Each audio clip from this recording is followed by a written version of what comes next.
এবার প্রধান নির্বাচক হাবিবুল আউয়ালকে পদত্যাগের চিঠি দিল ইউরোপীয় ইউনিয়ন। ঘোষণাকৃত তফসিল বাতিল ও তত্ত্বাবধায়ক সরকারের অধীনে নির্বাচন দেখতে চায় যুক্তরাষ্ট্র। হাবিবুল আউয়ালকে ক্ষমা চেয়ে পদত্যাগ করার নির্দেশও দিল ইউরোপ। নির্বাচন গ্রহণযোগ্য ও নিরপেক্ষ না হলে একা দায় নেবে না নির্বাচন কমিশন, নিতে হবে সরকারকেও। ভয়েস অব আমেরিকাকে দেওয়া সাক্ষাৎকারে এমন মন্তব্য করেছেন সিইসি কাজী হাবিবুল আউয়াল। তিনি আশা করেন প্রতিদ্বন্দ্বিতামূলক হবে না। 7 জানুয়ারি যে নির্বাচন, সেই নির্বাচন যদি গ্রহণযোগ্য না হয় দেশে বিদেশে, তার দায়িত্ব তাহলে নির্বাচন কমিশনের উপরে অনেকাংশেই বর্তায়। যদি সেই নির্বাচন গ্রহণযোগ্য না হয় তাহলে কি আপনি পদত্যাগ করবেন? হ্যাঁ, তারাই যদি দায়িত্বটা পালন না করার কারণে অনিয়ম হয়, ওর কিছুটা দায়ভার তো আমাদের উপরে এসে পড়বে। এককভাবে নির্বাচন কমিশনকে কোনোভাবে দায়বদ্ধ করা যাবে না। এখানে সরকার একটা বড় জিনিস, সরকারের উপর আমাদেরকে অনেকাংশে নির্ভর করতে হচ্ছে। নির্বাচনের দায় ইসির নয়, সরকারের।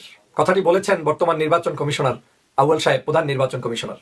তিনি বলছেন যে বাংলাদেশের যে 7 জানুয়ারি নির্বাচন, এই নির্বাচনটি গ্রহণযোগ্য ততটা হবে না যতটা তারা গ্রহণ করার জন্য চেষ্টা করে যাচ্ছেন।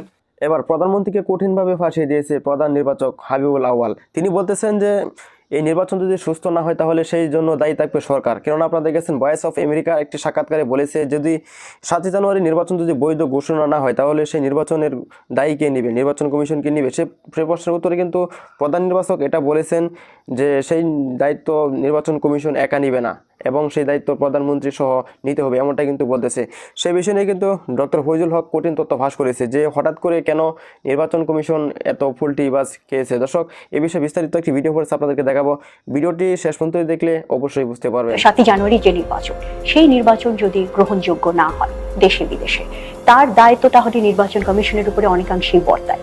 যদি সেই নির্বাচন গ্রহণযোগ্য না হয় তাহলে কি আপনি পদত্যাগ করবেন? এবারে আমি কোনো জবাব দেব না, এটা খুব আমি মনে করি খুব সঙ্গত প্রশ্ন নয়।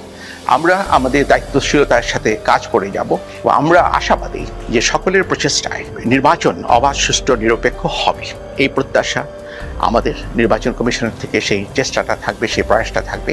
একই সাথে আমরা ঘুরে ঘুরে এই মেসেজ দিয়ে যাচ্ছি, যারা নির্বাচনটাকে প্রত্যক্ষভাবে পরিচালনা করবেন তারা যেন দায়িত্বের সাথে দায়িত্বটা পালন করবেন। হ্যাঁ, তারা যদি দায়িত্বটা পালন না করার কারণে অনিয়ম হয়, ওর কিছুটা দায়ভার তো আমাদের উপর এসে পড়বে। কিন্তু সার্বিকভাবে বা এককভাবে নির্বাচন কমিশনকে কোনোভাবে দায়বদ্ধ করা যাবে না। এখানে সরকার একটা বড় জিনিস, সরকারের উপর আমাদেরকে অনেকাংশে নির্ভর করতে হচ্ছে। সরকারের যে পলিটিক্যাল উইল, রাজনৈতিক সদিচ্ছা, এবং সরকারের পক্ষ থেকে তার রাজনৈতিক সদিচ্ছা বারংবার ব্যক্ত করা হয়েছে যে এবারের নির্বাচন অবাধ, সুষ্ঠু, নিরপেক্ষ হবে। আমি বলছি না, সরকার। আমাদের আইনে রয়েছে সরকার আমাকে সহায়তা দিতে হবে, এবং সেই সরকারের সহায়তার মধ্যে যদি আন্তরিকতা থাকে, সদিচ্ছা থাকে, নিষ্ঠা থাকে, সততা থাকে, এবং আমরা শুধুমাত্র টপ লেভেল থেকে এটাকে গাইড করব। তো থেকে সরকারের যে যদি নির্বাচন অনিরপেক্ষ হয় বা নির্বাচন যদি খুব বেশি প্রশ্নবিদ্ধ হয়ে যায় বিভিন্ন কারণে, সরকারের উপরও কিন্তু সেই দায় পড়ে যাবে। সেই জন্য সরকার এই বিষয়ে খুবই সচেতন। এবার আমরা বিশ্বাস করি, আমরাও সরকারের উপর সেই চাপ সৃষ্টি করে যাচ্ছি যে কোনো মূল্যে।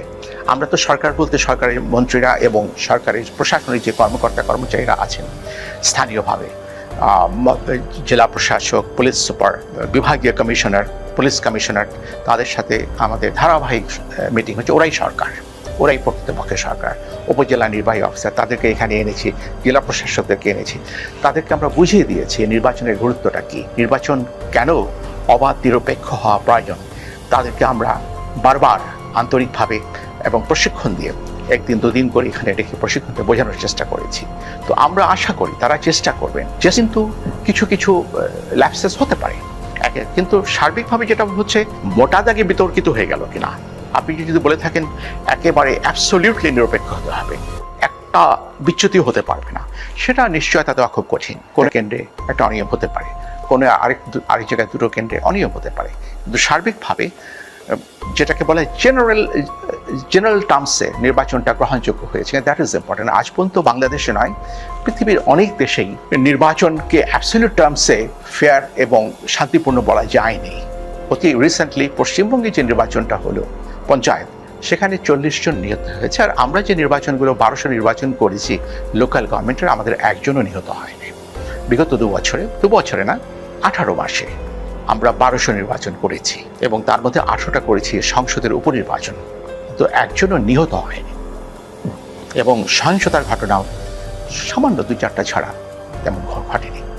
যে নির্বাচনের বিষয়টা সার্বিকভাবে বৈশ্বিকভাবে যদি আপনি পর্যালোচনা করেন, এটা এমনই একটা জিনিস যে ক্ষমতার যে একটা দখলদারিত্ব, ক্ষমতা অর্জন করা বর্জন করা, এটা নিয়ে একটা সংঘাত, চেষ্টা অপচেষ্টা হতে পারে। তো সেই দিক থেকে সকলকে, সরকারকে এবং আমাদেরকে চেষ্টা করতে হবে ওই জিনিসগুলো যাতে না হয়। আমি মনে করি আমরা এবং সরকারও এই ব্যাপারে যথেষ্ট সচেতন। আমাদের আসন্ন নির্বাচনটা যাতে আন্তর্জাতিক মানদণ্ডে গ্রহণযোগ্য হয়, সেই লক্ষ্যে সরকারের সদিচ্ছা আছে, রাজনৈতিক সদিচ্ছা আছে, আমাদেরও প্রয়াস আছে। কিন্তু আমরা যদি বাংলাদেশের ইতিহাসের দিকে তাকাই, তাহলে আমরা দেখতে পাই যে 90-এর পর থেকে বাংলাদেশে যে নির্বাচনগুলো হয়েছে, তার মধ্যে যেগুলো তত্ত্বাবধায়ক সরকারের অধীনে হয়েছে, সেই নির্বাচনগুলোর ব্যাপারে রাজনৈতিক দলগুলো ইতিবাচক প্রতিক্রিয়া দেখিয়েছে এবং দেশে বিদেশে এই নির্বাচনগুলো গ্রহণযোগ্য নির্বাচন হিসেবে স্বীকৃতি পেয়েছে। কিন্তু দলীয় সরকারের অধীনে যে নির্বাচনগুলো হচ্ছে, যেমন 96-এর 15 ফেব্রুয়ারি নির্বাচন বা 2014 নির্বাচন, 2018 নির্বাচন, এই নির্বাচনগুলো কিন্তু দেশে বিদেশে প্রশ্নবিদ্ধ। তো বাংলাদেশের মতো একটি দেশে আপনি কি একটি নির্দলীয় সরকারের অধীনে বা তত্ত্বাবধায়ক সরকারের অধীনে নির্বাচনের প্রয়োজনীয়তা অনুভব করেন কি? এই বিষয়টা নিয়ে আমি খুব বেশি বলবো না, কারণ এটা একটি রাজনৈতিকভাবে বিতর্কিত প্রশ্ন। এরপর আরো জটিলতা বেড়ে গেছে এই বিষয়ের উপর। বাংলাদেশের সর্বোচ্চ আদালত সুপ্রিম কোর্টের একটা রায় হয়ে গেছে, আর এই বিতর্কিত বিষয়টার মীমাংসা কিন্তু রাজনৈতিক নেতৃত্বকে করতে হবে। নির্বাচন কমিশনের দায়িত্ব নয় যে রাজনৈতিক নেতৃত্বের মধ্যে যে কলহ বিরোধ আছে সেখানে দুতিয়ালি করা আমাদের কাজ নয়। আমাদের কাজ হচ্ছে সাংবিধানিকভাবে এবং সংবিধানের অধীনে যে আইনগুলো হয়েছে ওর অধীনে নির্বাচনটাকে যেভাবে আয়োজন করা দরকার আমরা সেভাবে করব। তত্ত্বাবধায়ক সরকার হবে কি হবে না, এটা নিয়ে আমি যেটা দেখতে পাচ্ছি বিগত 10-15 বছর ধরেই আন্দোলন হচ্ছে, এবং রাজনৈতিক পরিমণ্ডলে রাজনৈতিক নেতৃত্ব সেটা নিয়ে দেন দরবার করবেন। তারা বিষয়টাকে মীমাংসা করবেন এবং ওর ভিত্তিতে বিষয়টা যদি কখনো নিরূপিত হয়, পরিবর্তিত হয়, তখন সেই পরিবর্তিত অবস্থানে নির্বাচন কেমন অবাধ হবে তখন সেটা বোঝা যাবে।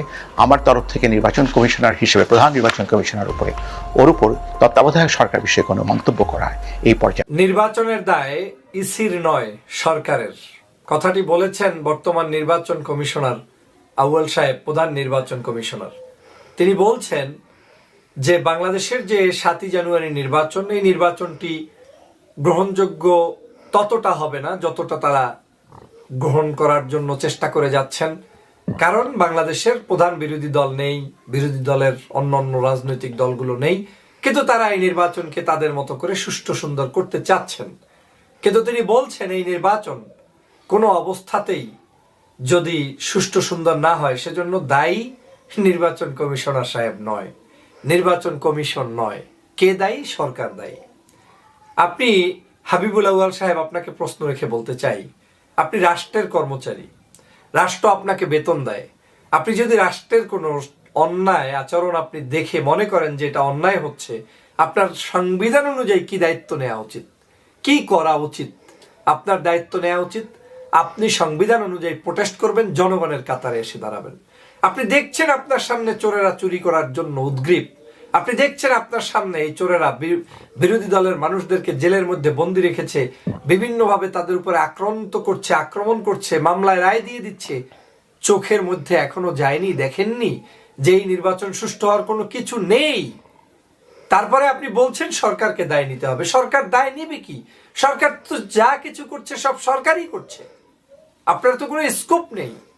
তাহলে আপনার কি করা উচিত ছিল? আপনার পদত্যাগ করে অবৈধ এই নির্বাচনকে বানচাল করে দেয়া। কিন্তু আপনারা কি করছেন? আপনারা মুখে মুখে বলছেন যে সরকারকে দায় নিতে হবে। সরকার দায় নিবে, সেটা থেকে আপনার কাছে জিজ্ঞেস করে নিবে? সরকারই তো এগুলো করছে। আপনি বুঝছেন যে এই নির্বাচন সুষ্ঠু সুন্দর হবে না। আপনি গত প্রায় 1.5 বছর পর্যন্ত বিভিন্ন ধরনের ইলেকশন কন্ডাক্ট করছেন, বাংলাদেশের উপনির্বাচন দেখেন নাই? যে বাংলাদেশের যতগুলো উপনির্বাচন হয়েছে, কোন নির্বাচন সুষ্ঠু সুন্দর আওয়ামী লীগ করতে দিয়েছে? 57 সেকেন্ডে 43টি ভোট কারা দিয়েছে?